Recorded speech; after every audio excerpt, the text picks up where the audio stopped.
Créer du flocage avec du marc de café.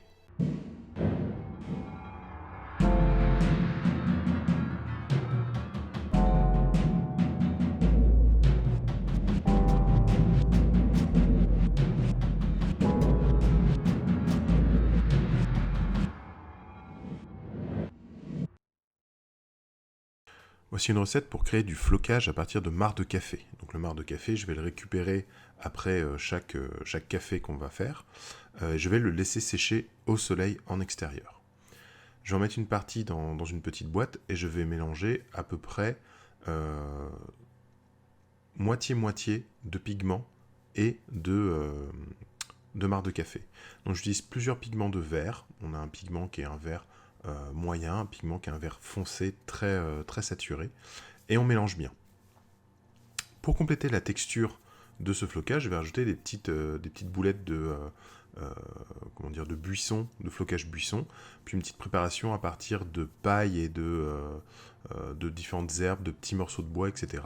Et je vais bien mélanger tout ça. Donc le pigment va teinter en fait tout ce qui est un petit peu terreux, tout ce qui va être le marc de café, et ça va me permettre d'avoir un matériel qui va être du flocage, tout simplement. Je vais pouvoir coller directement sur mes socles. Pour les socles, je vais baser mon socle d'abord en Rhinoxide ou n'importe quel brin assez foncé pour faire en fait la partie terre de mon socle. Une fois que c'est sec, je viens le recouvrir avec de la colle à bois. Quand on vous parle de PVA, c'est de la colle à bois diluée. Moi, j'utilise directement de la colle à bois, elle est à peine diluée. Je la dilue au moment de l'utilisation. Comme ça, je la gère un petit peu plus comme je veux. Voilà. Donc je recouvre bien l'intégralité du socle. Je fais attention à ne pas laisser de trous. Et j'en remets un petit peu épais, parce que plus vous aurez épais, plus ça va donner de la texture, plus ça va donner du volume en fait, quand vous allez coller le marc de café. Et alors ma petite astuce personnelle, c'est de ne pas saupoudrer le marc de café. Alors c'est vrai pour le flocage, c'est vrai pour le sable, etc. Mais de ne pas saupoudrer sur le socle, mais en fait d'aller enterrer le socle à l'intérieur de ma petite boîte pour que vraiment il les recouvre, et en fait tapoter légèrement l'épaisseur en fait de tout le flocage, le sable ou quoi que vous allez avoir, qui va être par-dessus, va permettre de tapoter dessus et de bien appuyer, et du coup avoir une certaine épaisseur si la colle en séchant s'imbibe dans les éléments, dans les strates inférieures, elle va pouvoir accrocher des strates supérieures et donner du volume. Une fois que c'est sec, alors je laisse bien longtemps pour bien laisser sécher. Une fois que c'est sec, il y a juste à le retirer en fait du pot, le secouer, le tapoter pour enlever l'excédent, et le socle est terminé. Donc là, c'est un mélange dans lequel je vais avoir, vous voyez, les petits morceaux de paille qui vont donner un petit peu de volume. Il y a des petites branches de bois aussi coupées en petits morceaux.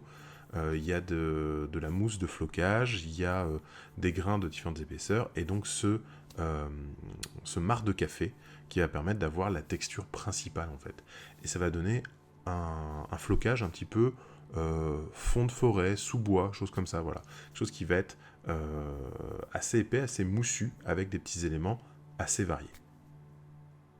Et voici à quoi ça ressemble quand on le fait sur des figurines. Donc là, ce sont les tyrannides que j'ai fait pour la série tuto sur les tyrannides.